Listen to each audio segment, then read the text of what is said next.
no one has gone before. Sitting today, there's no other way to call it. We're living in a world or a country where there's subprime risks. Obamacare the idea was to get good, healthy risks into the insurance market through the mandates. Now, whether you agree with it or no, I don't happen to agree with it. That was the plan, and that would balance out the folks that had more stuff going on, more illnesses. It ended up working out that we had a whole bunch more folks that were sick that got on Obamacare. We also had folks that got on Obamacare right when they got sick through what I call legislative malpractice and how they built that law. And what it created is a bubble to where now, and I heard one of your last commentators making a great point, which is you've got insurance companies that simply have to charge these outrageous premiums or bail out of the ability to provide any type of insurance because they can't cover the risks. So for your average Americans out there, it feels very much like what was going on in the late 2000s, where all of a sudden we had those balloon payments come on mortgages for folks that simply had really bad credit, and maybe they shouldn't have gotten the home loans in the first place, whatever the case may be. Ultimately, it's going to be the American patient that's going to be hurt by this. And there's another group. It's the group that I represent every day of my life as a counselor to and lawyer to so many healthcare providers. We have a massive doctor shortage in this country, Jackie. And what you don't hear about a lot out there right now is what doctors really feel about the Affordable Care Act, what healthcare providers feel about it, and all of this uncertainty is doing to them. It's their business. And let me tell you something, it is not incentivizing them to stay in their business. It's also not encouraging young doctors to get into the business. So patients are going to feel it both in premiums, and they're also going to feel it in the fact that the lines in the waiting rooms that when they go see doctors are going to get longer because doctors don't want to be practicing medicine the way they used to. So why do Democrats love it so much? It's a great question. I think philosophically, Democrats feel that policy is that everybody is entitled to health care coverage. Same way if you look at the housing crisis or the housing issue, the thought was maybe their hearts were in the right place, that everyone deserved to own a home. That's a really lofty goal, though. Ensuring everybody, regardless of what your risk is, and saying that we're going to guarantee you access to health care is very difficult to do. Now, that's a more, let's say, optimistic look at it. If we're looking at it from a more sinister perspective, man, there's some big special interests. And I can tell you from my perspective, being in the industry, the number one reason that the Affordable Care Act got passed was that hospitals, huge hospitals, and insurance companies, and big pharma got tired of people coming into the emergency rooms in the bundles and using that as their primary care physician's office and not having a source to pay. And they quit. The hospitals didn't want to write off the debt anymore. The pharma that was getting prescriptions that were getting written for these folks when they would go into the hospital, they wanted to start making money on that. And I think that's the question that you have to ask yourself when you have zero Democrat support tonight for this. And then secondly, and gosh, I think our president should start pointing out some of these Republicans.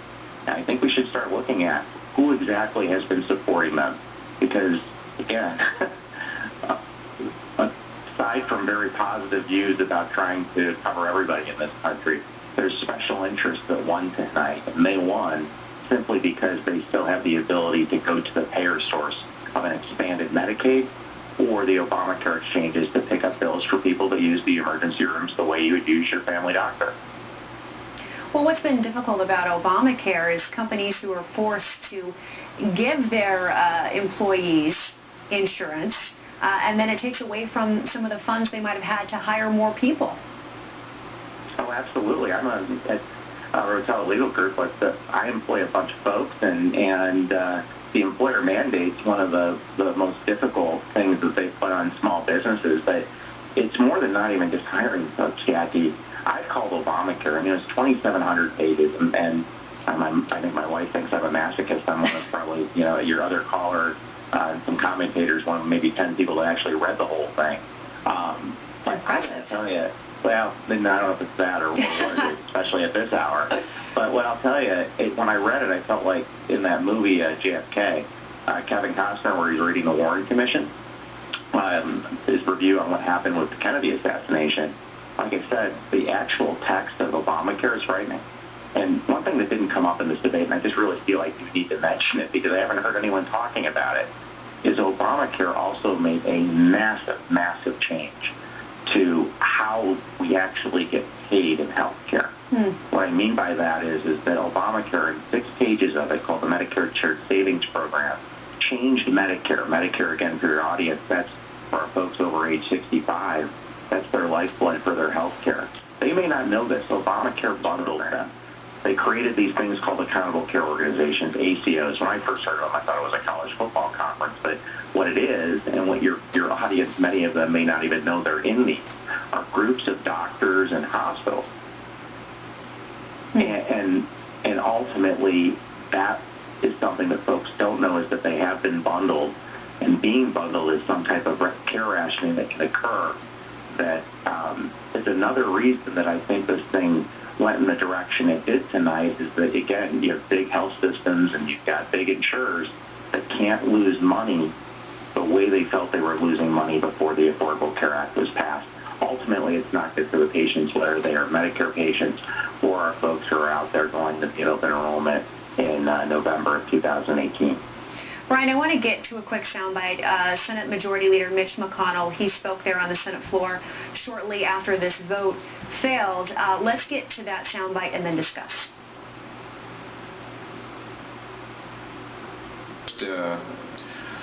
Let me say it's been a long, long road for both sides. Each side had sincere convictions, and we're at this point.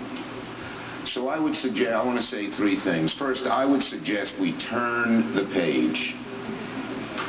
It's time to turn the page. I would say to my dear friend, the Majority Leader, we are not celebrating. We are relieved that millions and millions of people who would have been so drastically hurt by the 3 proposals put forward will at least retain their health care, be able to deal with pre-existing conditions, deal with nursing homes and opioids that Medicaid paid for. We are relieved, not for ourselves, but for the American people.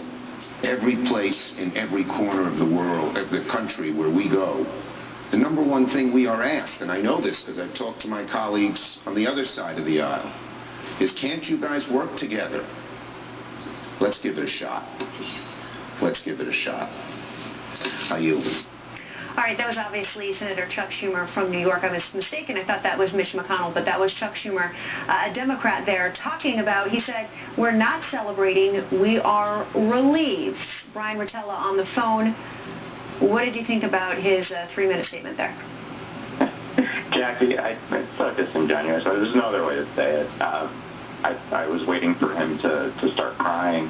When he's talking about nursing homes and folks that were winners under Obamacare, I represent several nursing homes. Let me tell you something.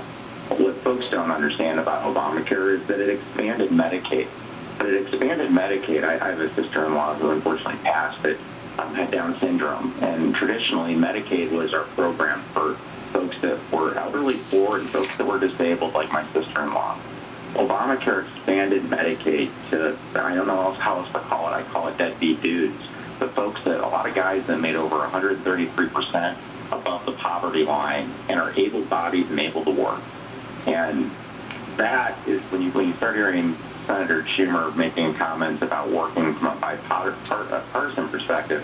I look at how these votes fell, and I think the White House is looking at that way too. And I go back to what I originally said in the spot that you were so kind to put me on. Clawing back a government program that expanded free health care on the taxpayers' dime, which is Medicaid. And 20% of American men between the ages of 25 and 55 are on Medicaid. Think about that. 20% of our prime age American men are taking government-sponsored health care on the taxpayers' dime. The reason that Republicans and Democrats, some Republicans and Democrats, are able to work across the lines is they're all afraid this evening and early into the morning here to claw back this government program. And that's something where I think our president actually has an opportunity. Joining us again, Brian Rotella. He's on the phone. He's an attorney and founder and CEO of a law firm dedicated to representing healthcare businesses and providers. We We've been talking to you for the last hour now. What's kind of like your final word on this as you look at what happened here with the vote? What do you make of it for healthcare businesses, providers, and American people? Well, Jackie, in your last segment, you asked a question about what your child's going to read about, what this all meant, what this Obamacare debate meant. I think what the history books are going to say is, those of us who remember back when 2008, when John Edwards was running on the Two Americas, I can tell you out in America right now, out in the industry, you go to a pain management clinic in the I-4 corridor of Florida where I'm based, or Buffalo, New York, where I'm originally from, those pain management clinics that take Medicaid, they look different, they feel different. There's something that I don't think a lot of Americans actually want to be in.